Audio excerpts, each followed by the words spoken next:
వారి కొరకు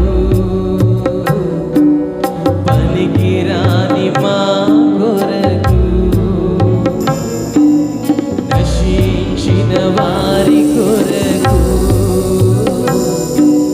పనికిరాని మా కొరకు లోకమును రక్షించుట కొరకు సిలువలో మరణించుట కొరకు మనుష్య కుమారునిగా క్రీస్తు ఎత్తించెను. స్తుతులు ఘనతయు మహిమా ప్రభావములు స్తుతులు ఘనతయు మహిమా ప్రభావములు నీకే యేసయ్యా, నీకే యేసయ్యా. మరణముపై విజయముందెను, లోకమునకు వెలుగునిచ్చెను. మరణముపై విజయముందెను, లోకమునకు వెలుగునిచ్చెను. పాపులను రక్షించుట కొరకు మహిమను ఘనపరచుట కొరకు మూడవ దినమున మరణము నుండి లేచెను. స్తుతులు ఘనతయు మహిమా ప్రభావములు స్తుతులు ఘనతయు మహిమా ప్రభావములు నీకే యేసయ్యా,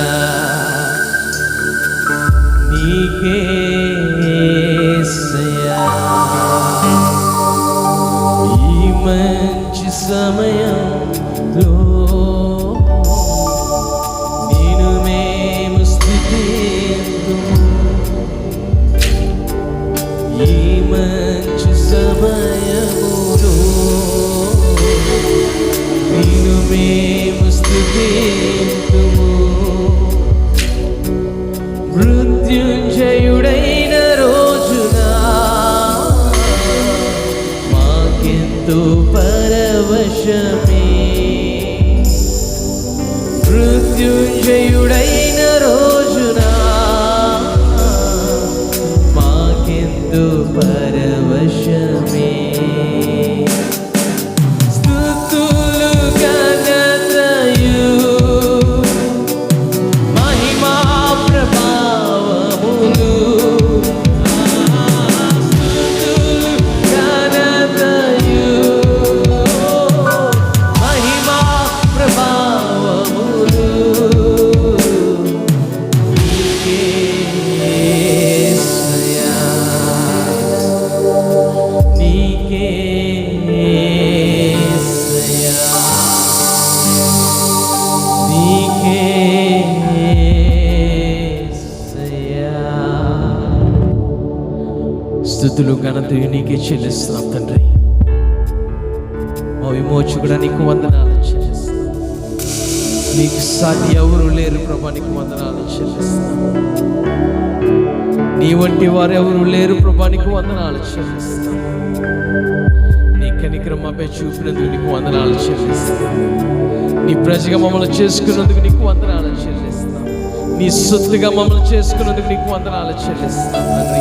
నీ రక్తం ఇచ్చి మమ్మల్ని కొన్నందుకు నీకు వందనాలు చెల్లిస్తున్నాం. చీకట్లో మమ్మల్ని విడిచిపెట్టకుండా ప్రభా ఆశ్చర్యకరమైన వెలుగులోకి మమ్మల్ని నడిపించినందుకు నీకు వందనాలు స్తుతులు చెల్లిస్తున్నాం. శపితమైన నా కొరకు మా కొరకు నువ్వు మరణించినందుకు నీకు వందనాలు చెల్లిస్తున్నాం. గొప్ప విజయాన్ని విడుదల మాకు అనుగ్రహించినందుకు నీకు వందనాలు చెల్లిస్తున్నాం. నీకే స్తుతి ఘనత చెల్లిస్తున్నాం. యేసు నామములో నడిచినాం తండ్రి. ఆమేన్, ఆమేన్. మరొకసారి మీ అందరికీ హృదయపూర్వక వందనాలు, ఆహ్వానం తెలియజేస్తూ ఉన్నాను. అది వార్తల్లో వింటున్న విషయాన్ని బట్టి వచ్చే ఆదివారం మనందరం కూడా సంగమంగా కూడుకొనగలిగిన అవకాశం ఉంది. అయితే దానికి కొన్ని పరిమితులు ఉంటాయని తెలుస్తూ ఉంది. కనుక పరిమితులు, ఆ విషయాలన్నీ కూడా తెలుసుకొని వాటికి అనుగుణంగా మనం కూడుకుందాము. కనుక ఏ టైంలో ఏ రకంగా అనేది వీలైనంత వరకు ఈ వారం లోపు, శుక్రవారం లోపుగా మీకు అందరికీ సమాచారం అందడానికి అందించడానికి ప్రయత్నం చేస్తాం. కనుక దయచేసి వాట్సాప్ గ్రూప్లో ఉన్నవారు గమనిస్తూ ఉండండి. మీకు తెలిసిన సమాచారాన్ని వాట్సాప్ లేని వారికి, ఫోన్ లేని వారికి, ఆ దగ్గర ప్రాంతంలో ఉన్న వారికి మీ సమాచారాన్ని అందించవలసిందిగా మీకు మనవి చేస్తూ ఉన్నాను. తర్వాత ఒకవేళ ఇంకా సమాచారం అందని స్థితిలో ఉంటే శనివారం అయినా మీరు ఫోన్ చేసి డానీ నంబర్కి కానీ నా నంబర్కి కానీ ఫోన్ చేస్తే ఆదివారం ఏ సమయంలో కూడుకుంటాము, ఎలా కూడుకుంటాము అనేది వివరాలు చెప్పడానికి వీలవుతుంది. కనుక ఈ లోపుగానే వాట్సాప్లో పెడతాం. కనుక దాన్ని గమనించవలసిందిగా మనవి చేస్తూ, ఒకవేళ మీకు ఏ సమాచారం లేకపోతే దయచేసి శనివారం అయినా సరే ఫోన్ చేసి, మీ శనివారంలోపు మీకు ఏ సమాచారం తెలియకపోతే దయచేసి ఫోన్ చేయవలసిందిగా మీ అందరినీ ప్రేమపూర్వకంగా ఆహ్వానిస్తూ ఉన్నాం. మరొకసారి దినమందు దేవుని వాక్య సందేశాన్ని మనం విందాము. గత కొన్ని వారాలుగా మనం వింటున్న సందేశాలు ముఖ్యంగా గుడ్ ఫ్రైడే నుండి, అంతకుముందు నుండి కూడా మనం లాకౌట్లో ఉన్న కారణం చేత గుడ్ ఫ్రైడే విషయాలు, తర్వాత ఆ ముందు వారం జరిగిన ఆ పరిశుద్ధ వారం జరిగిన విషయాలు, ప్రభు పునరుత్థానము, తర్వాత పునరుత్థానం 40 దినాలు ప్రభు భూలోకమందు నుండి చేసిన సేవను గురించి వివరిస్తూ, ఆ తర్వాత పెంతెకోస్తు పండుగ దినం వరకు ఉన్న విషయాలు వివరిస్తూ, పోయిన వారము పెంతెకోస్తు పండుగ దినమందు దేవుని యొక్క పరిశుద్ధాత్ముడి భూలోకానికి ఉండడు కొరికే వచ్చిన ఆ సందర్భాన్ని వివరించడం జరిగింది.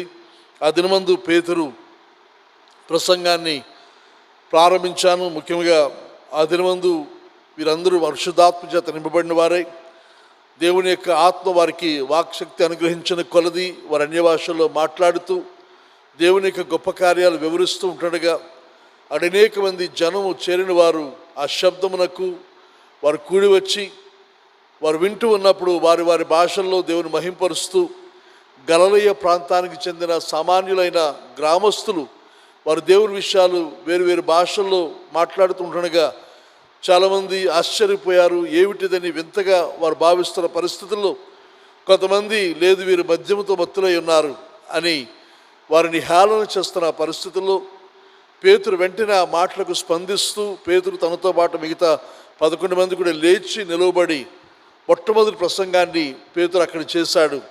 ఆ ప్రసంగాన్ని పోయిన వారం ఒక భాగం మనం విన్నాము. వీలైతే రెండవ భాగం ఈ దినమందు మీ ముందుంచాలని ఆశపడుతూ ఉన్నాను. అయితే పేతురు యొక్క సందేశం చూసినప్పుడు పెంతెకోస్తు అనే పండగ దినమందు చాలా శ్రేష్టమైనది. ఆది సంఘం యొక్క మొట్టమొదటి ప్రసంగం. మన తర్వాత ఆ అధ్యాయంలో మరి చివరకు చూస్తే ఆ ప్రసంగ పర్యవసానంగా 3000 మంది ఒకే దినమందు ఒకే సందేశానికి రక్షణ పొందిన విషయాన్ని మనము గమనించవచ్చు. కనుక అంత శక్తివంతమైన ప్రసంగం అపోస్తలుడైన పేతురు ఇక్కడ చేసినట్టుగా మనము గమనించవచ్చు.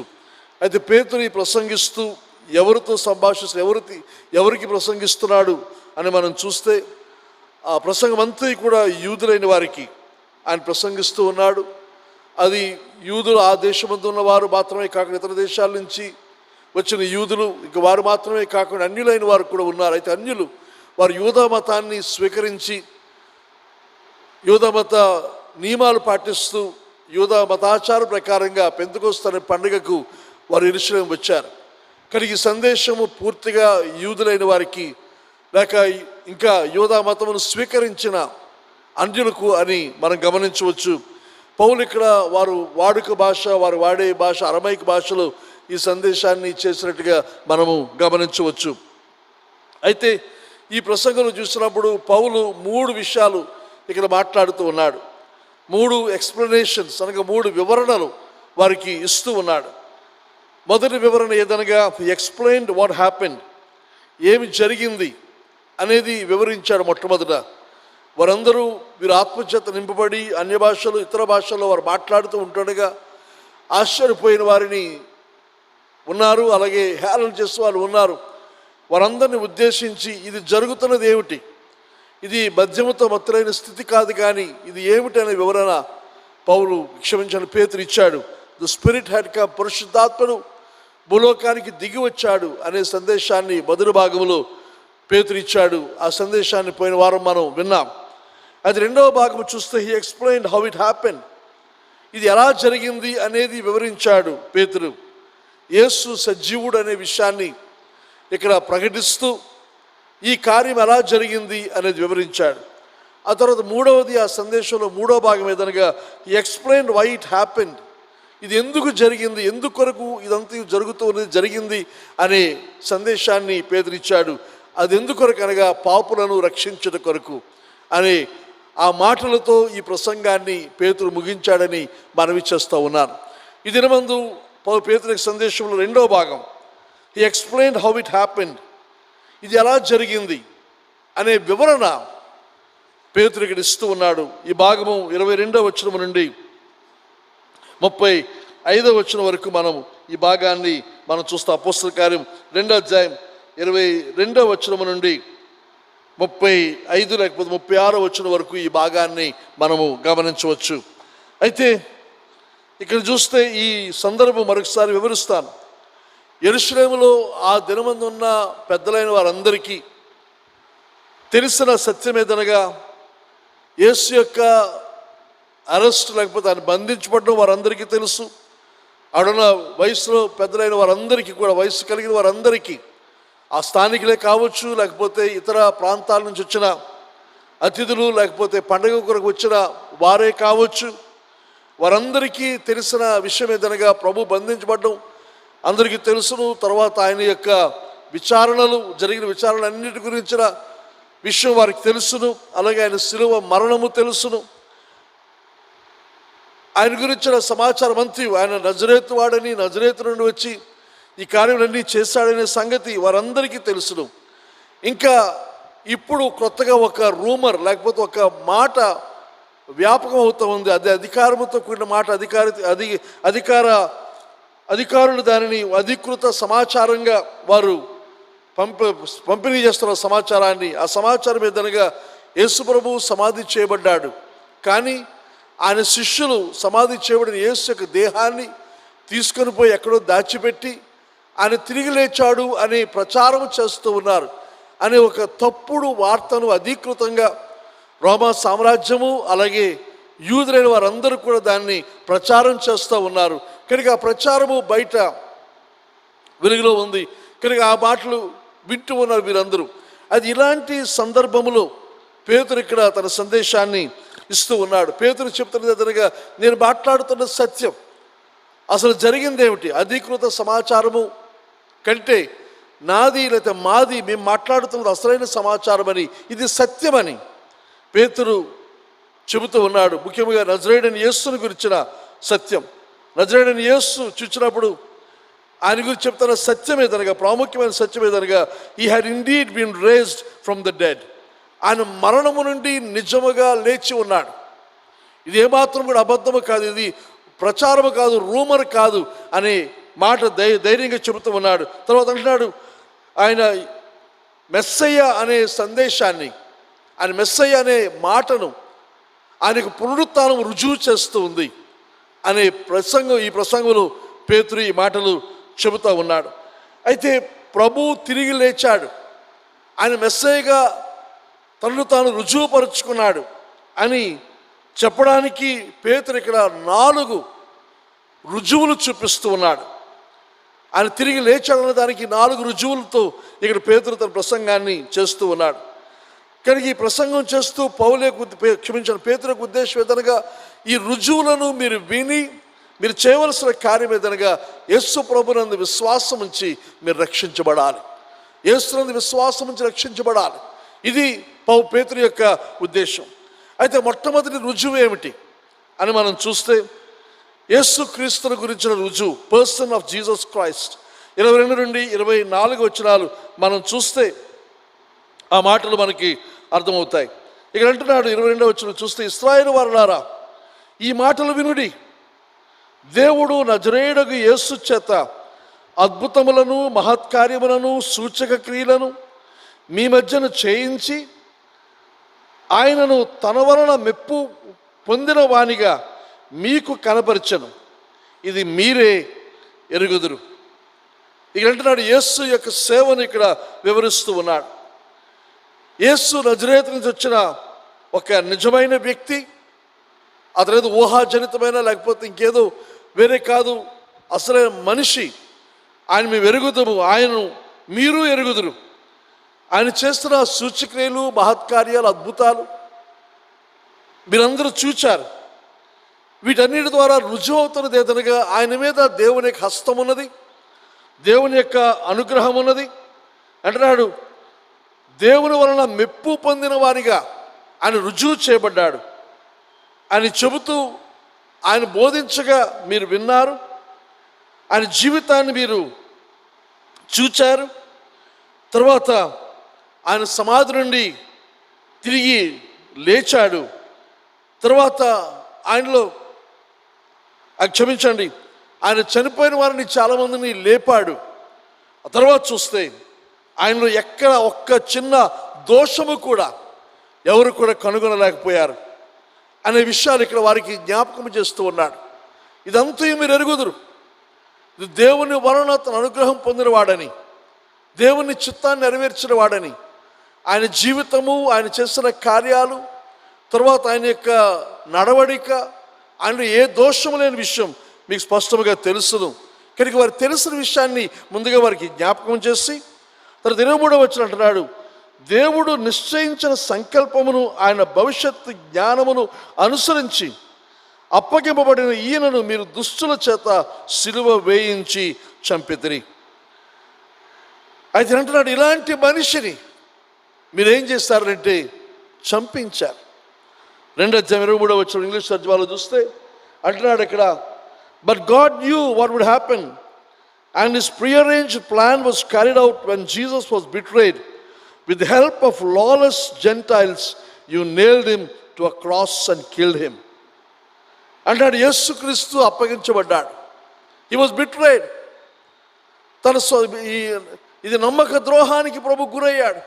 అనగా తన శిష్యుల్లో ఒకడు, తన వారిలో ఒకడు ఆయన అప్పగించాడు అని చెబుతూ పేతురు అంటున్నాడు, అయితే ఆయన అలాగ అప్పగించబడిన యేసును మీరు ఏం చేస్తారు అని అంటే, with the help of lawless Gentiles, ధర్మశాస్త్రం లేని అన్యులకు యొక్క సహాయాన్ని మీరు తీసుకొని అతను సిలువకు వేసి అండ్ కిల్డ్ హిమ్, ఆయన చంపారు. మీరు ధర్మశాస్త్రం లేని అన్యులు సహకారము తీసుకొని అప్పగించబడిన యేసును మీరు సిలువకు అప్పగించారు.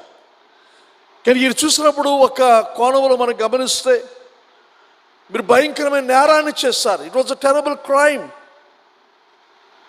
అయితే అంతటి ఘోరమైన నేరం మీరు చేసినప్పుడు జరిగింది ఏమిటంటే 24 వచ్చి అంటున్నాడు, మరణము ఆయనను బంధించి ఇంచుట అసాధ్యము గనుక దేవుడు మరణ వేదనను తొలగించి ఆయనను లేపాను. అయితే మీరు చంపారు, కానీ ఆ మరణ పర్యవసానంగా జరిగింది ఏదనగా ఒక అద్భుతమైన విజయం, వండర్ఫుల్ విక్టరీ. మరణం ఆయన బంధించి ఉంచలేకపోయింది, అసాధ్యం. దేవుడు మరణ వేదనను తొలగించి ఆయన లేపాడు. మీరు చంపారు, కానీ దేవుడు ఆయన లేపాడు. ఇంకా అంటున్నాడు ఇందులో, అయితే మీరు చేస్తారు, మీ చేతిలోనే ఉంది, మీ వలన కార్యం జరిగిందని మీరు భావించారు, కానీ ఇదంతయు దేవుడు ముందుగా నిర్ణయించిన ఆయన సంకల్ప ప్రకారంగా ఇదంతా కూడా జరగనిచ్చాడు ఆయన. అది మీరు చేస్తారనుకున్నారు, కానీ ఇదంతా దేవుడు అనుమతించాడు. ఇంకా చెప్పాలంటే మీరు ఆయన మరణానికి అప్పగించినప్పుడు దేవుడు ఆశ్చర్యపోలేదు, యేసు ప్రభు ఆశ్చర్యపోలేదు, ఇప్పుడు ఏం చేస్తామని ఆతృత పడలేదు. ఇదంతా ఇలాగూ జరుగుతుందని ఆయన ముందుగా ఎరిగిన వాడై ఇదంత విషయమై ఆయన చేయవలసిన కార్యాన్ని, మరణములకు అప్పగించబడిన యేసును, మరణించిన తర్వాత సమాధి చేయబడిన యేసును తండ్రి దేవుడు మనం తిరిగి లేపిన అద్భుతమైన విజయం ఇక్కడ పేతురు వారికి వివరించి ఆయన చంపారు, కానీ ఆయన తిరిగి లేచాడు. ఆయన జీవితం మీరు చూశారు, ఆయన జీవితం గురించి విన్నారు, ఆయన ప్రసంగాలు మీరు విన్నారు. అయితే అన్యులతో అన్యుల యొక్క సహకారాన్ని తీసుకొని మాలో ఒకడు అప్పగించగా మీరు ఆయన మరణానికి అప్పగించారు, కానీ దేవుడు ఆయనను సమాధిలో ఉంచలేదు అని మొదటి రుజువు చేసి, తర్వాత రెండవ రుజువు 25 నుండి 35 వచనాలు మనం చూస్తే, ఇక్కడ దావీదు యొక్క ప్రవచనాన్ని రెండవ రుజువుగా పేతురు ఇక్కడ చూపిస్తూ ఉన్నాడు. ఆయనను గూర్చి దావీదు ఇట్లా, నేను ఎల్లప్పుడూ నా ఎదుట ప్రభువును చూచుచుంటిని, ఆయన నా కుడి పార్శ్వన ఉన్నాడు గనుక నేను కదల్చబడను. కావున నా హృదయము ఉల్లసించను, నా నాలుక ఆనందించను, మరియు నా శరీరము కూడా నిరీక్షణ కలిగి నిలకడగా ఉండును. నీవు నా ఆత్మను పాతాళములో విడిచిపెట్టవు, నీ పరిశుద్ధిని కుళ్ళు పట్టనీయు. నాకు జీవమార్గములు తెలిపితివి, నీ దర్శనం అనుగ్రహించి నన్ను ఉల్లాసముతో నింపెదవు. సహోదరులారా, మూల పురుషులకు దావీదుని గురించి మీతో నేను ధారాళముగా మాట్లాడవచ్చును. అతడు చనిపోయి సమాధి చేయబడెను, అతని సమాధి నేటి వరకు మన మధ్య ఉన్నది.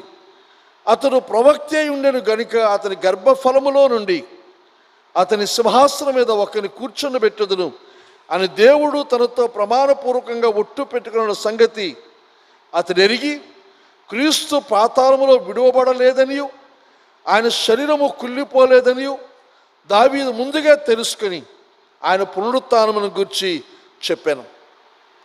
ఈ రెండవ రుజువుగా పేతురు ఇక్కడ దావీదు యొక్క ప్రవచనాన్ని ఆయన ఉటంకిస్తూ ఉన్నాడు. ముఖ్యంగా ఇది కీర్తన 16వ కీర్తన 8 నుండి 11 వచనాలు. ఇక్కడ పేతురు వాటిని వివరిస్తూ వాటిని వల్లిస్తూ చెబుతున్న విషయం ఏంటనగా, ఈ మాటలు దావీదుని గురించి రాయబడిన మాటలు కావు ఇవి. ఎందుకనగా మనకు తెలుసును, దావీదు చనిపోయాడు, సమాధి చేయబడ్డాడు. ఆ సమాధి ఇంకను మన ఎదురు ఉంది, మన సమీపంలో ఉన్నది, మనం ఎరుగుదాం. కనుక దావీదు మాట్లాడింది తనను గురించి కాదు, కానీ మెస్సయ్య అయిన క్రీస్తుని గురించి ముందుగానే ఎరిగిన వాడై ప్రవచనాత్మకంగా ఆయన మాట్లాడాడు. ఇక్కడ చెబుతున్న మాట ఏదనగా, అతని యొక్క ప్రాణం, అతని యొక్క సోల్ నరకములో లేకపోతే మృతుల యొక్క లోకములో ఉండడానికి ఎంత మాత్రం కూడా వీలు లేదు, అక్కడ ఉంచలేదు. ప్రభువైన యేసు యొక్క సోల్ని, ఆయన యొక్క ప్రాణమును లేకపోతే ఆయన మనసు, ఆయన యొక్క ఆలోచన, ఆయన చిత్తము ఎంత మాత్రం కూడా సమాధిలో ఉంచలేదు. ఆయన ఇంకా ఆయన దేహాన్ని కూడా సమాధిలో ఉంచలేదు. దేహం ఆడు సమాధిలో ఉండి కుళ్ళి కృషించిపోయిన పరిస్థితి కలగలేదు. ఇది ఎందుకనగా దేవుని చిత్తము కాదని దావీదు ఇక్కడ ప్రవచిస్తున్నది తనను గురించి కాదు, కానీ భవిష్యత్తులో రాబోయే క్రీస్తుని గురించి ఆయన ప్రవచించాడు. క్రీస్తులో దావీదు యొక్క ప్రవచనం నెరవేరింది అని రెండవ రుజువుగా ఆనాటి యూదులైన వారు, ఆ ప్రసంగాన్ని సందేశాన్ని వింటున్న యూదులకు ఆయన రెండవ రుజువు వారికి చూపించాడు. తర్వాత మూడవ రుజువు పేతురు చూపించింది ఏదనగా 32వ వచనంలో మనం చూస్తే, ఆ రుజువు ఏదనగా, మేము ఈ యేసును దేవుడు లేపెను, దీనికి మేమందరము సాక్షులం. అక్కడ పేతురు చెప్తున్న మాట ఏదనగా, యేసును తండ్రి అయిన దేవుడు తిరిగి లేపాడు. అయితే దానికి రుజువేమిటి, సాక్ష్యం ఏదనగా, ఇదిగో మేమందరం, అనగా నేను ఈ 11 మంది, ఈ 11 మంది మాత్రమే కాకుండా మేమందరము 120 మంది ఇక్కడ ఉన్నాము, మేమందరము కూడా దానికి సాక్షులం. అపోస్తలుల 1వ అధ్యాయం 3వ వచనం మనం చూస్తే, మనందరికీ ఇంతకుముందు చూసిన వాక్య భాగాన్ని, ఆయన శ్రమ పడిన తరువాత 40 దినముల వరకు వారికి అగపడుచు దేవుని రాజ్య విషయమును గూర్చి బోధించుచు అనేక ప్రమాణములను చూపి వారికి తన్ను తాను సజీవునిగా కనపరుచుకునేను. ప్రభువైన యేసుక్రీస్తు చెప్పినట్లుగా తిరిగి లేచిన తర్వాత అన్యుల యొద్దకు కానీ లేదా రోమా అధికారుల యొద్దకు కానీ యూదుల యొక్క అధిపతుల యొద్దకు కానీ వెళ్ళలేదు. ఆయన తన యందు విశ్వాసం ఉంచి తన శిష్యులని దర్శిస్తూ అనేక ప్రమాణములను చూపి ఆయన సజీవుడు అనే విషయాన్ని రుజువుపరిచాడు. అలాగే 22వ వచనం కూడా మనం చూస్తే, కాబట్టి యోహాను బాప్తిస్మం మొదలుకొని ప్రభువైన యేసు మన యొద్ద నుండి పరమునకు చేర్చుకునబడిన దినము వరకు ఆయన మన మధ్య సంచరించుచుండిన కాలమంతయు మనతో కలిసిన వీరిలో ఒక్కడు మనతో కూడా ఆయన పునరుత్థానమును గురించి సాక్షి అయి ఉండుట అవశ్యమని చెప్పారు. ఇస్కరియోతు యూదా స్థానంలో ఇంకొక అపోస్తలు నియమించడం కొరకు ప్రభు యొక్క జీవితమంతయు, ఆయన మరణము, ఆయన పునరుత్థానాన్ని మనతో పాటు చూచిన వ్యక్తే ఉండాలి అనే నియమాన్ని ఆనాటి అపోస్తలు వారు ఏర్పాటు చేసుకున్నారు. కనుక వారికి స్పష్టంగా తెలిసిన సత్యమేదనగా యేసు మరణించాడు, సమాధి చేయబడ్డాడు. ఆయన చెప్పినట్టుగానే 3వ దినమందు తిరిగి లేచాడు. దానికి మేమందరము సాక్షులం అనే రుజువు ఇక్కడ పేతురు వారికి ఇస్తూ ఉన్నాడు. అయితే వారి సాక్ష్యాన్ని ఎలా నమ్ముతాం మనం? ఎందువల్ల నమ్మాలి అని ప్రశ్నిస్తే, దేవుని వాక్యం ఎరిగిన మనందరికీ తెలిసిన సత్యమేదనగా యేసు పునరుత్థానుడు కాకముందు ఈ శిష్యులు ఎవరికి కూడా ప్రభు తిరిగి లేస్తాడని నమ్మకం వారికి లేదు. ఆయన మాటలు వారు పట్టించుకోలేదు. ఆయన తిరిగి లేచాడు అనే వార్త వినిన తర్వాత కూడా వారు అనుమానంతోనే ఉన్నారు, సందేహంతోనే ఉన్నారు. వారిలో కొంతమంది చూచారు, కొంతమంది ఆయనతో సంభాషించారు. అది తెలిసినప్పటికీ అమ్మాయి మార్గంలో 2 శిష్యులు వారు ఊరు అమ్మాయి వెళ్ళిపోతూ ఉన్నారు. ఇంకా తోమా మనకి తెలుసును, మిగతా వారు చెప్పారు, అయ్యా మేము చూచాం ఆయన్ని, మాకు కనబడ్డాడు, మాతో మాట్లాడాడు, మాతో కలిసి భోజనం చేశాడు అని చెబుతూ ఉంటే తోమా అంటాడు, ఆయన గాయములను వేలు పెడితే తప్ప నేను చూడాలి, ఆయన ముట్టుకోవాలి, తాకి చూడాలి. కనుక శిష్యులు ఎవ్వరికీ కూడా ప్రభునందు విశ్వాసం లేదు. ఆయన తిరిగి లేస్తాడని నమ్మకం లేదు. ప్రభు తిరిగి లేచిన తర్వాత కూడా పేతురు మనం చూసినప్పుడు మిగతా శిష్యులతో అంటున్నాడు, మీ సంగతి ఏమో నాకు తెలియదు, కానీ నేనైతే చేపలపడడానికి వెళ్ళిపోతున్నాను, మళ్ళీ తిరిగి నా పూర్వపు వృత్తికి వెళ్ళిపోతాను. ప్రభు తిరిగి లేచిన తర్వాతే ఈ కార్యం జరిగింది. కానీ మీరు చూసినప్పుడు ప్రభు చనిపోకముందు ఆయన తిరిగి లేస్తాడని నమ్మకం లేదు. చనిపోయి తిరిగి లేచిన తర్వాత కూడా ఆయన లేచాడనే నమ్మకం వారికి కలగలేదు.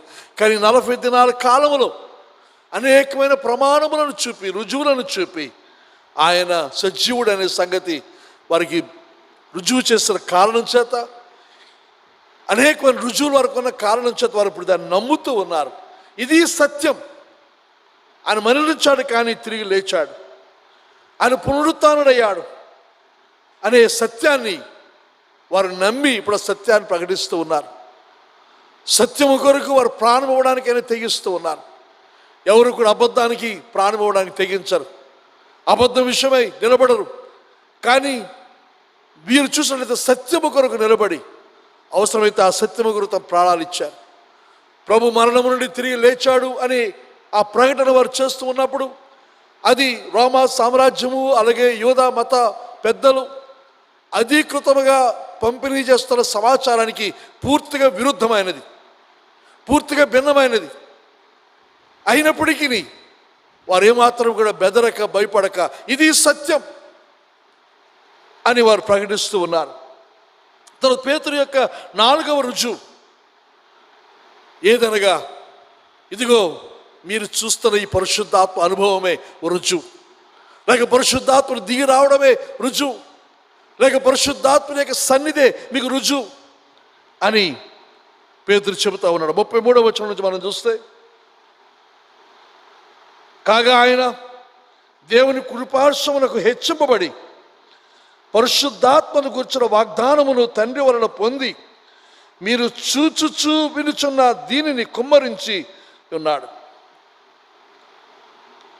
34వ వచనం, దావీదు పరలోకమునకు ఎక్కిపోలేదు, అయితే అతడిట్లనెను, నేను నీ శత్రువులను నీ పాదముల కింద పాదపీఠముగా ఉంచు వరకు నీవు నా కుడిపార్శ్వమున కూర్చుండమని ప్రభువు నా ప్రభువుతో చెప్పాను. ఇక్కడ పేతురు ఒక వాదన చేస్తూ ఉన్నాడు. ఆ వాదన మనం లాజిక్ అనొచ్చు. పేతురు యొక్క లాజిక్ ఏమిటో, తన వాదన యొక్క క్రమం ఎలాగుంది అని చూస్తే అతను అంటున్నాడు, పరిశుద్ధాత్ముడు ఈ భూలోకమందు ఉన్నాడు, వచ్చాడు అని అంటే దేవుడు ఆయన్ని పంపి ఉన్నాడు అని అర్థం. అంటున్నాడు, యోవేలు ప్రవచించాడు, ఒకానొక దినమందు దేవుని యొక్క ఆత్మ ఈ భూలోకమునకు కృమ్మరించబడుతుందని. అలాగే యేసు కూడా వాగ్దానం చేశాడు, పరిశుద్ధాత్మ వరాన్ని మీకు ఇస్తానని ప్రభువైన యేసుక్రీస్తు వాగ్దానం చేశాడు. కనుక ఆ వాగ్దాన నెరవేర్పు పరిశుద్ధాత్మని ఇక్కడ మనం చూస్తూ ఉన్నాం. చెబుతూ ఆయన అంటున్నాడు, ఒకవేళ యేసు లేవకపోతే, యేసు సమాధిలో చనిపోయి ఉండి ఉంటే ఆయన పరిశుద్ధాత్మను పంపగలిగిన వాడు కాడు. ఆయన పరిశుద్ధాత్మను పంపాడు, పరిశుద్ధాత్మను వచ్చాడు అని అంటే దాని అర్థమేదనగా యేసు సజీవుడు అనేది రుజువు అవుతుందని చెబుతూ ఇంకా అంటున్నాడు, ప్రభు చెప్పాడు యోహాను సువార్త 16:7 యోహాను సువార్త 16:7 ప్రభు అంటున్నాడు, అయితే నేను మీతో సత్యము చెప్పుచున్నాను, నేను వెళ్ళిపోవటం వలన మీకు ప్రయోజనకరము, నేను వెళ్ళని యెడల ఆదరణకర్త మీ యొద్దకు రాడు. ప్రభు స్వయంగా చెప్పాడు, నేను వెళ్ళాలి, నేను వెళ్ళిన తర్వాత ఆదరణకర్తను పంపిస్తాను. కనుక ఆయన తిరిగి లేవడం మాత్రమే కాకుండా ఆయన పరలోకమునకు ఆరోహణమై తండ్రి యొద్ద ఉండి అక్కడ నుండి పరిశుద్ధాత్మను ఈ భూలోకానికి పంపించారనే సంగతి ఇక్కడ రుజువు అవుతూ ఉందని పేతురు ప్రసంగిస్తూ ఉన్నాడు. కానీ పేతురు చెప్తున్న మాట ఏదనగా యేసు మరణము జయించి తిరిగి లేచాడు. లేవడం మాత్రమే కాకుండా ఆయన పరలోకమునకు ఆరోహణమయ్యాడు, తండ్రి యొద్దకు వెళ్ళాడు. వెళ్ళిన తర్వాత తండ్రి యొద్ద నుండి దేవుని యొక్క పరిశుద్ధాత్మని భూలోకానికి ఆయన పంపించాడు. కానీ ఈ మాటకు తను ఆధారముగా రుజువుగా మరొకసారి దావీదు కీర్తన 110వ కీర్తన 1వ వచనాన్ని పేతురు ఇక్కడ ఉటంకిస్తూ ఉన్నాడు. ఇదే 1వ వచనం 110వ కీర్తన 1వ వచనం మీరు బైబిల్లో ఉన్నవారు దయచేసి మత్తయి సువార్త 22:41 నుండి 44 వచనాలు చూస్తే అక్కడ ప్రభు స్వయంగా ఆ మాటను తీసుకొని మాట్లాడడం మీరు చదువుతారు, వింటారు. కనుక దాన్ని గమనించండి. కనుక పేతురు అంటున్నాడు, దావీదు చెప్పింది తనను గురించి కాదు, ప్రభువైన యేసుని గురించి. ఆయన ప్రభు, ఆయన రాజు అనే సందేశాన్ని ఇస్తూ ఉన్నాడు. కనుక పేతురు ఇక్కడ తాను తెలియపరుస్తున్నది, లేకపోతే తాను చెబుతున్న సమాచారం ఏదనగా అది ఒక ప్రకటన మాత్రమే కాకుండా ఇట్ వాజ్ అన్ అక్యూజేషన్, అనగా వారి మీద ఒక నేరారోపణ కూడా చేస్తూ ఉన్నాడు, ప్రకటిస్తూ ఉన్నాడు, నేరారోపణ కూడా చేస్తూ ఉన్నాడు. It was a declaration and an accusation. అంటున్నాడు, యేసు మీ మెస్సయ్య, కానీ మీరు ఏం చేస్తారు, ఆయనను సిలువ వేస్తారు. అపోస్తలుల 2:23 అప్పగింపండి ఈయనను మీరు దుష్టుల చేత సిలువ వేయించి చంపితిరి. మీ యొక్క మెస్సయ్యను మీరు చేస్తున్న పని ఏదనగా సిలువ వేసి మీరు చంపారు. పేతురు ఈ సిలువ సందేశాన్ని వారికి ఏ రకంగా తెలియజేస్తున్నా మనం చూస్తే, యేసు సిలువ మరణం పాప పరిహారార్థం మరణముగా, లేకపోతే లోక పాపముల కొరకైన ప్రాయశ్చిత్తముగా మరణించిన మరణముగా ఇక్కడ చూపించడం లేదు. కానీ ఇక్కడ వారికి చూపిస్తున్నది ముఖ్యంగా యూదులైన వారికి, మీ మెస్సయ్యను మీరు చంపారు. ఈ సందేశం అన్యులకు చేయడం లేదు. అన్యుల సందేశం తర్వాత మనం చాలా కాలం తర్వాత మనం చూస్తాం. ముందుగా సువార్త యూదులకు ప్రకటించబడి మొదటి యూదునికి, ఆ తర్వాత గ్రీసు దేశస్తునికి అనే ఆనవాయితీని అనుసరించి యూదులకు చేస్తున్న సందేశంలో పేతురు చెప్తున్న మాట ఏదనగా, ఈయన మీ మెస్సయ్య, మీ రక్షకుడు, మీ కొరకు ఈ భూలోకానికి వచ్చినవాడు, మీరు ఆయనను సిలువ వేసి మరణానికి అప్పగించారు. ధర్మశాస్త్రములైన అన్యుల సహకారం తీసుకొని మీరు ఆయన సిలువకు అప్పగించి సిలువలో ఆయన మరణానికి అప్పగించారు మీరు. కనుక అంటున్నాడు, మీరు చరిత్రలో గొప్ప నేరాన్ని చేశారు, భయంకరమైన నేరాన్ని చేస్తారు. దేవుని కుమారుడైన మెస్సయ్య అయిన క్రీస్తును మీరు మరణానికి అప్పగించారు. అక్కడి నుండి తర్వాత 3వ భాగాన్ని సందేశాన్ని మొదలు పెడతాడు. కానీ ఆ భాగానికి వెళ్ళక ముందు పేతురు యొక్క ఇంతవరకు మాట్లాడిన మాటలో ఒక ప్రాముఖ్యమైన విషయాన్ని మీ ముందు ఉంచాలని ఆశపడుతూ ఉన్నాను. అదేదనగా పేతురు యొక్క ధైర్యం. పేతురు ధైర్యం మాత్రమే కాకుండా మిగతా 11 మంది యొక్క ధైర్యం. అలాగే 120 మంది యొక్క ధైర్యం, ద బోల్డ్నెస్. ఒకప్పుడు పేతురు కానీ ఆ శిష్యులు కానీ వారందరూ కూడా ఎంతో పిరికితనముతో నిండిన వారు, పిరికివారైన వారు. మనకు తెలుసును, సువార్తలు మనం గమనిస్తే ప్రభు పట్టబడినప్పుడు ఆ రాత్రి శిష్యులందరూ కూడా పారిపోయారు, ఒక్కరూ మిగలలేదు. అందరూ పారిపోయి, ముఖ్యంగా అందులో ఒక్కడైనట్లయితే పై వస్త్రాన్ని రోమా సైనికులు పట్టుకుంటే, లేకపోతే అధికారులు పట్టుకుంటే ఆ వస్త్రాన్ని వదిలేసి దిగంబరిగా పారిపోయాడు. యేసు అప్పగించబడినప్పుడు ఒక్కడు కూడా ఆయనతో నిలబడలేదు. వారందరూ పారిపోయిన పరిస్థితి మనకు తెలుసును. కానీ ఈరోజు చూస్తే వారు ధైర్యముగా మాట్లాడుతూ ఉన్నారు. అపోస్తలుల 2వ అధ్యాయం 13వ వచనములో ఇక్కడ ఈ ప్రసంగానికి కారణం, ప్రేరణ ఏమిటంటే, కొందరైతే వీరు క్రొత్త మద్యముతో నిండి ఉన్నారని అపహాస్యము చేసిరి. ఉదయం 9 అయింది, వీరు మద్యముతో మత్తులు, కొత్త మద్యముతో సేవించారు, కొత్త మద్యముతో మత్తులై ఉన్నారని అపహాస్యం చేస్తూ ఉంటే పేతురు ఆ మాటలు వినబడ్డాయి. హి ఓవర్హర్డ్ దెమ్. వారికి హేళన మాటలు విన్నాడు. విన్న వెంటనే తనకు రోషం వచ్చింది, కోపం వచ్చింది. ఆ రోషముతో పేతురు లేచాడు. అయితే పేతురు ఆ 11 కూడా లేచి నిలిచి బిగ్గరగా వారు తిట్టానని. తను మాత్రమే కాకుండా మిగతా 11 మంది కూడా వారు వెంటనే లేచారు, లేచి నిలబడ్డారు. ఈ విషయాన్ని వారు అపహేళన చేస్తూ ఉన్నప్పుడు, పరిశుద్ధాత్మ కార్యాన్ని వారు గేలీ చేస్తున్నప్పుడు వీరు లేచి నిలబడ్డారు. మామూలుగా అయితే వారు పారిపోవాలి, కానీ అంతవరకు మనం చూస్తాం ప్రభు తిరిగి లేచిన తర్వాత కూడా మూసిన తలుపుల్లో గల గదిలో గోడల మధ్య వారు రహస్యముగా దాక్కున్న స్థితి మనకందరికీ కూడా తెలుసు. అయితే ఎప్పుడైతే వీరకి హేళన చేస్తున్నారు, పేతురు లేచాడు. లేచి వారితో చెప్తున్న సందేశం మరలా అదే విషయాన్ని జ్ఞాపకం చేసి 23వ వచనం అంటున్నాడు, అప్పగించబడిన యేసును మీరు ధర్మశాస్త్రము లేని అన్యులేక సహకారమును తీసుకొని ఆయన సిలువ వేస్తారు, ఆయన మరణానికి అప్పగించారు, ఆయన చంపారు. ఎంత ధైర్యం కావాలి! మీరు ఆయన చంపారని ఎంతమందితో అంటున్నారు? మనం చూస్తే కొన్ని వేల మంది ఉన్నారు. ప్రపంచం అంతా చెదిరిపోయిన యూదులు, అక్కడ ముందు వచ్చాను చూస్తే ఎన్నో జాతుల వారు, ఎన్నో భాషలు మాట్లాడేవారు అక్కడ వారు ఉన్నారు. ఆ జన సమూహముతో మీరు ఆయన్ని చంపారని వేరెత్తి వారిని చూపిస్తే, మాబ్ మెంటాలిటీ అనగా జన సమూహం యొక్క మనస్తత్వం ఎలాగుంటుందంటే, కొట్టంటే కొట్టు, తన్నంటే తన్ను, ఎందుకో ఏమిటో కూడా అర్థం లేకుండా సమూహం యొక్క మనస్తత్వం ఉంటుంది. ఒకవేళ ఆ సమూహములు ఎవరైనా సరే పేతురుని చంపండి, రాళ్ళు విసరండి అని అంటే కొన్ని వేల మంది 120 మందిని అప్పటికప్పుడు చంపేసి ఉండేవారు. అలాంటి పరిణామం సంభవించవచ్చును. కానీ పేతురు ధైర్యంతో మీరు ఆయన చంపారు.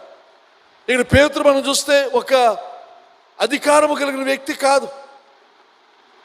దేవుని యొక్క మందిరము లేకపోతే యూదుల యొక్క దేవాలయము సన్హెద్రి సభలో పేరుగాంచిన వాడు కాదు, లేకపోతే ప్రధాన యాజకుడు లేకపోతే ఆ యాజక కుటుంబానికి లేకపోతే ఆ యాజకత్వానికి చెందిన వ్యక్తి కాదు.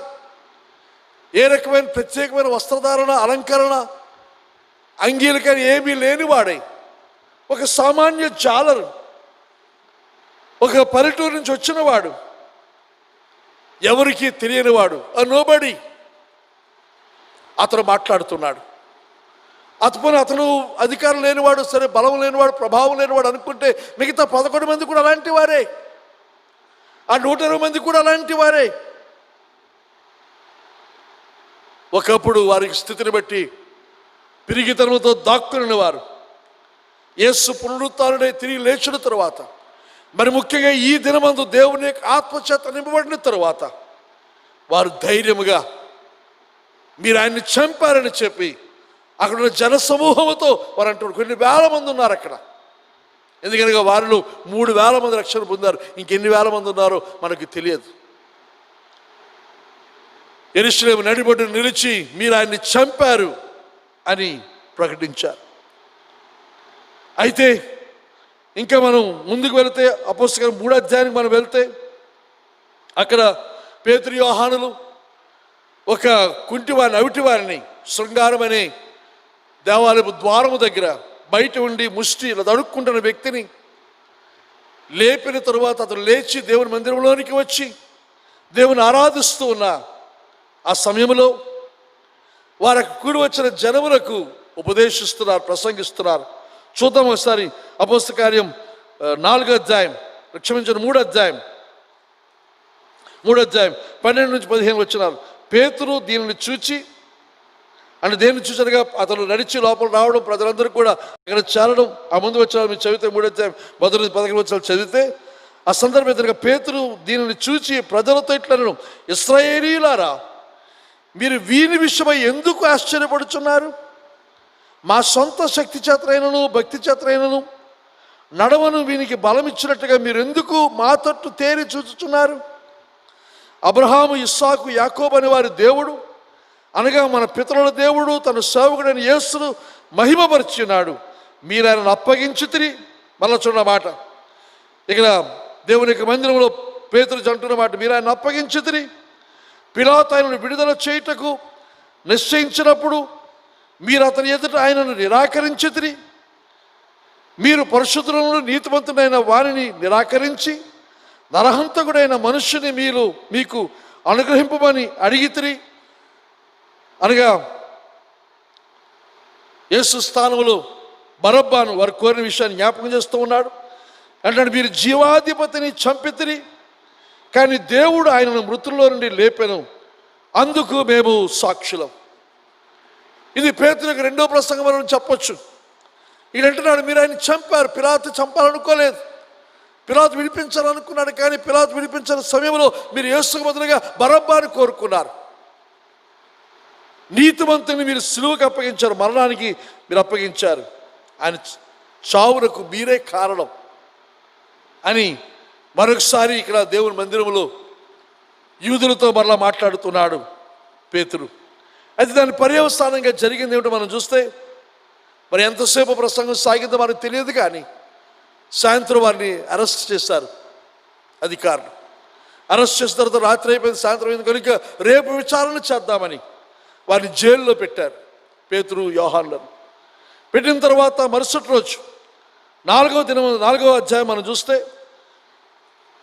అపోస్తలుల 4వ అధ్యాయం, వారు ప్రజలతో మాట్లాడుచుండగా యాజకులను, దేవాలయ అధిపతియు, సద్దూకీయులను వారు ప్రజలకు బోధించడం, యేసును బట్టి మృతుల్లో నుండి పునరుత్థానం కలిగినని ప్రకటించడం చూచి కలవరపడి వారి మీదకి వచ్చి వారిని బలాత్కారంగా పట్టుకొని సాయంకాలం అయినందున మరునాటి వరకు వారిని కావలిలో ఉంచిరి. వారికి జైల్లో పెట్టారు. పెట్టిన తర్వాత మనం చూస్తే 5వ వచనం మనం గమనిస్తే, ఆ మరుసటి రోజు మరునాడు ఏం జరిగింది? వారు అధికారులను, పెద్దలను, శాస్త్రులను యెరూషలేములో కూడుకున్నారు. ఎవరెవరు కూడుకున్నారు? అధికారులు, పెద్దలు, శాస్త్రులు, వీరందరూ కూడి వచ్చారు. అది వీరు మాత్రమే కాకుండా ఇంకా 6వ వచనం చూస్తే అతను అంటున్నాడు, ప్రధాన యాజకుడైన అన్నయ్య, ప్రధాన యాజకుడైన అన్న, తర్వాత అతని బంధువైన కైప మామ, ఇంకా వారు మాత్రమే కాకుండా యోహానును, అలెగ్జంద్రుడు అనే ప్రధాన యాజకుని బంధువులను అందరూ వారితో కూడి వడ్డిరి. ఇక్కడ ప్రధాన యాజకుడు అన్న ఎవరెవరు తనతో పాటు తీసుకుని వచ్చారంటే తన బంధువులందరినీ తీసుకుని వచ్చాడు. అన్నకంటే ముందు కైపా ప్రధాన యాజకుడు ఉండేవాడు కానీ తనను తీసుకుని వచ్చాడు. ఇంకా వారి బంధువుల్లో ముఖ్యులైన వారు యోహాను, అలెగ్జాండర్ అతను తీసుకుని వచ్చారు. ఇంకా వారి బంధువులందరూ కూడా అనగా ప్రధాన యాజకుల కుటుంబానికి చెందిన వారందరూ అక్కడికి వారు వచ్చారు. ఒకప్పుడు ప్రధాన యాజకులు కనబడనక్కర్లేదు, ప్రధాని యొక్క బంధువులు కనబడక్కర్లేదు, ప్రధాన యాజకుని ఇంట ఒక బానిస కనబడితే చాలు మీరు బెదిరిపోయేవారు. ముఖ్యంగా పేతురు బెదిరిపోయాడు. ఒక చిన్నది, నీ వారిలో ఒకడివి కదా, నీవు గలనేవాడవు కదా అని ప్రశ్నిస్తే ఆయన ఎవరో నాకు తెలియదు అని ఒట్టు పెట్టుకోవడం కూడా మొదలుపెట్టాడు పేతురు. ఒక బానిస పిల్ల, ఆ ఇంటికి చెందిన ఒక బానిస పిల్ల మాట్లాడిన మాటలకు బెదిరిపోయిన పేతురు ఈరోజు ఇక్కడ చూస్తే వారందరూ అక్కడ ఉన్నారు, నిలబడినప్పుడు పేతురు అక్కడ మాట్లాడుతూ ఉన్నాడు. 4:13 మనం చూస్తే వారు పేతురు యోహానుల ధైర్యమును చూచినప్పుడు, ఇక్కడ కనబడుతుంది ఎదురుగా వారి యొక్క ధైర్యం. అయితే దీనంతరికి ధైర్యానికి కారణం ఏమిటి అని మనం చూస్తే 4:8 మనం చూస్తే పేతురు పరిశుద్ధాత్మతో నిండిన వాడే ఇట్లా నేను పేతురు పరిశుద్ధాత్మతో నిండిన వాడే. ఈ సమావేశం కూడినప్పుడు పెద్దలు, అధికారులు అందరూ కూడా ప్రధాన యాజకుల కుటుంబం అంతా వచ్చినప్పుడు, ఏ ప్రధాన యాజకుడు అయితే యేసును సిలువకు అప్పగించాడో అతనే సాక్షాత్తు ఎదురుగుండా ఉంటూ ఉంటాడుగా.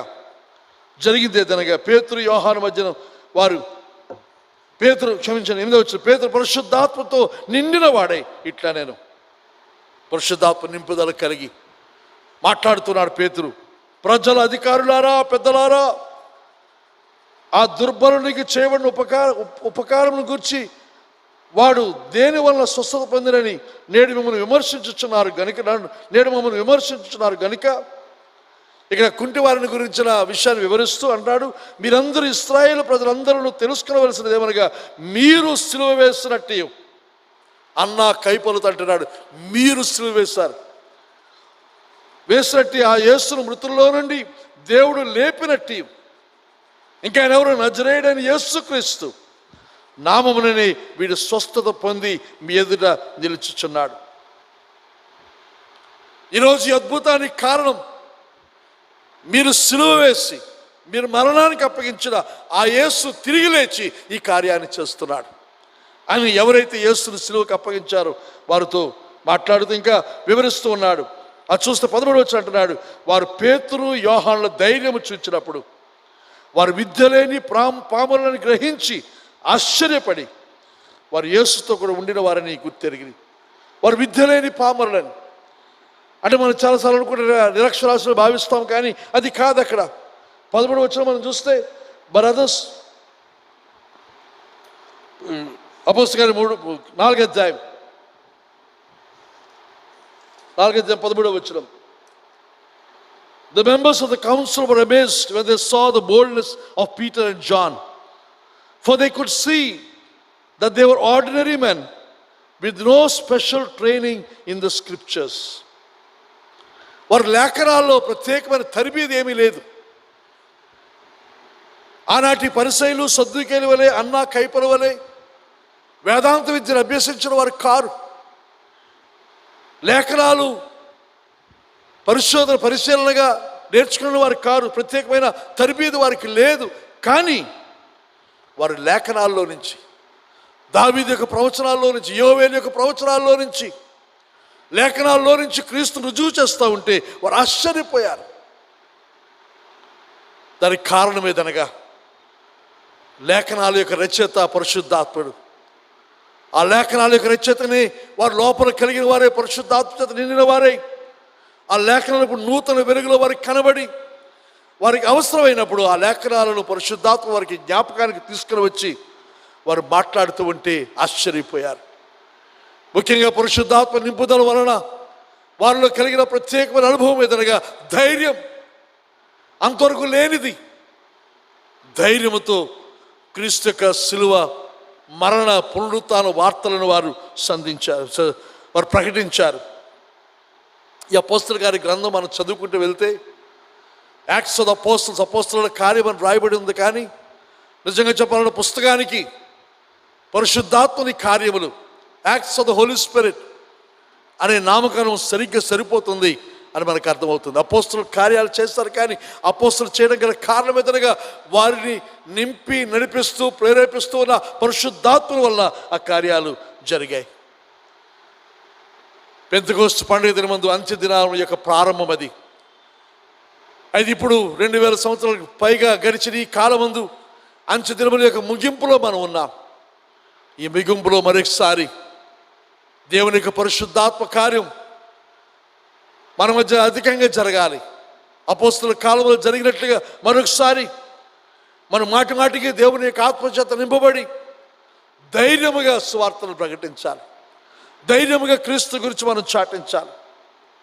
చాటించడం ద్వారా దేవునికి మహిమ, దేవునికి చిత్తాన్ని నెరవేర్చిన వారం, ప్రభువైన యేసుకు మహిమను తీసుకొచ్చిన వారం, ఇంకా దేవుని రాజ్యాన్ని విస్తరింపజేసిన వారంగా ఉంటాం.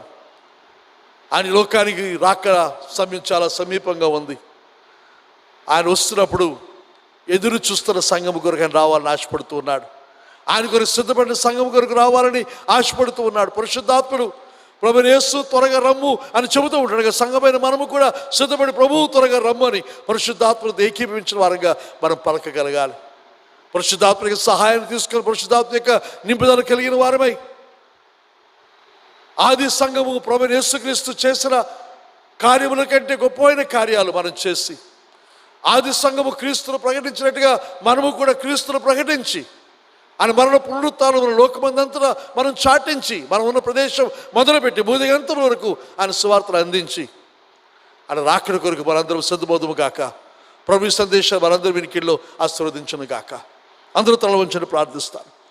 పరిశుద్ధుడా ప్రభు, నీకు వందనాలు స్తుతులు చెల్లిస్తున్నాం. ఈ దినము కొరకు, ఈ సమయం కొరకు నీకు స్తోత్రము తండ్రి. నాయనా నీకు వందనాలు తండ్రి. పేతురు సందేశాన్ని మరొక భాగాన్ని ఈ దినమందు మీరు ధ్యానించండి. మీరు మాకు ఇచ్చిన కృప కొరకే నీకు స్తోత్రం. ప్రభువా, మరొకసారి మమ్మల్ని మీరు దర్శించండి. మరలా మమ్మల్ని రిస్టోర్ చేయండి తండ్రి. నీ పరిశుద్ధాత్మ మరొకసారి మమ్మల్ని నింపండి నాయన.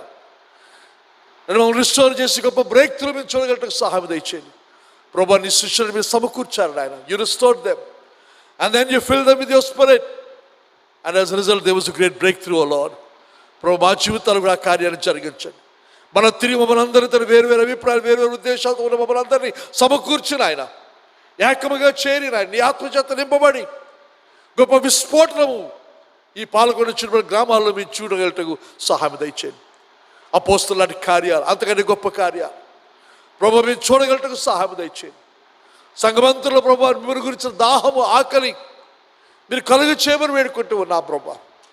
నా నామకార్థ క్రైస్తవ జీవితం, నిర్లక్ష్యమైన జీవితం నుండి విడుదల పొందిన వారమై మిమ్మల్ని గురించిన మండుతున్న జ్యోతులుగా ప్రకాశిస్తున్న ఆయన మీ కొరకైన మంట కలిగిన వారు. ఆనాడు పేతురు మిగతా 11 మంది ఎలాగైతే అన్యులు అపహాస్యం చేస్తూ ఉంటే రోషంతో లేచి ప్రభు నిన్ను ప్రకటించారు, మేము ఆ రకంగా ప్రభు నిన్ను ప్రకటించగలుగుటకు, సత్యము రుజువు చేయటకు సహాయం దయచేయండి. సత్యం పక్షాన నిలబడగలిగిన మనుషులకు ఉండగలటకు సహాయం దయచేయండి.